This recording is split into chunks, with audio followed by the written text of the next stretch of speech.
This peyote is what makes this ground sacred. It is a pejuta, it's a medicine, it's a grandpa, it's a grandma. It is all that is sacred to many people, to many tribal people. For Native American people of the United States, peyote is a plant medicine used in spiritual ceremony.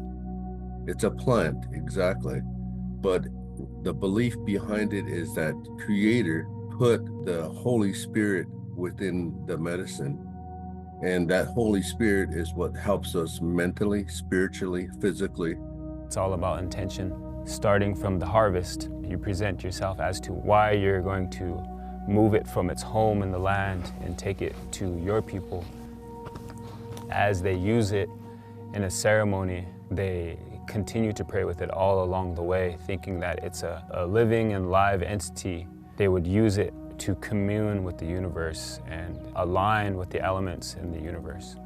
It contains the compound mescaline, a hallucinogen causing visions. I personally believe mescaline and compounds like it give an experience to people that they would be hard-pressed not to interpret as having spiritual or even religious overtones. It's illegal to use in the U.S. unless you're a member of the Native American Church. The Native American Church was incorporated to protect us as indigenous people and incorporated in such a way that was to protect peyote because it was outlawed, prohibition. Indian tribes were not really, allowed to practice their spiritual way of life. A century ago, government authority on reservations in the U.S. was unclear, resulting in the persecution of Native Americans who used peyote in ceremony. But in the 90s, the U.S. government amended the American Indian Religious Freedom Act to recognize the use, possession, and transportation of peyote for use in Native American ceremony as an act of religious freedom. However, not all legal changes have been beneficial. The single biggest threat to peyote is loss of habitat through land conversion. What's left has been heavily impacted by people harvesting. And the problem is that you have a system that largely relies on registered distributors. It's regulated at the level of, the federal government, but there's no coordination. My dad would have a whole bunch of them. I think it's also a tradition in us to harvest the medicine and have it for them ready for when they come. There's only 3 legal licensed peyoteros here in Texas, but there's other that go and pick peyote and sell them to anyone. That's the problem, and they'll pick whatever size in order to sell. This is the back of the property line, so 605 acres.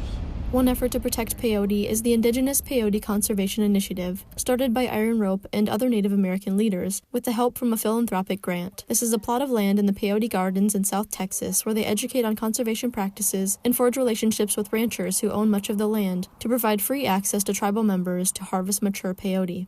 And so this is the natural environment for the medicine. Peyote is threatened in its native habitat for a number of different reasons.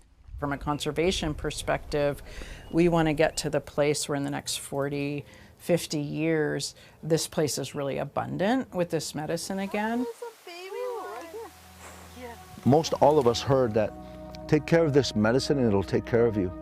What does that mean? That means to understand the life cycle of this medicine and how the ecology is, how the relationship it is with these brush, these acacia, all of these plants that coexist with this medicine. It's a learning process for us, but we hope that the hope and the prayer is that our children, grandchildren are going to continue this therapy. Although there is unity around preserving the threatened plant, the question remains, how? Other members of the Native American Church, like Daryl Red Cloud, are taking a different approach by calling on the U.S. government to strengthen laws and provide funding to help protect this ceremonial way of life. You need to do what you have to do to protect and preserve this peyote, not only this peyote, but natural herbs and natural medicines that the indigenous people utilize. And if you don't do this, then people are going to step in and try to take that. Leave this peyote alone. This is our way, the native way of life.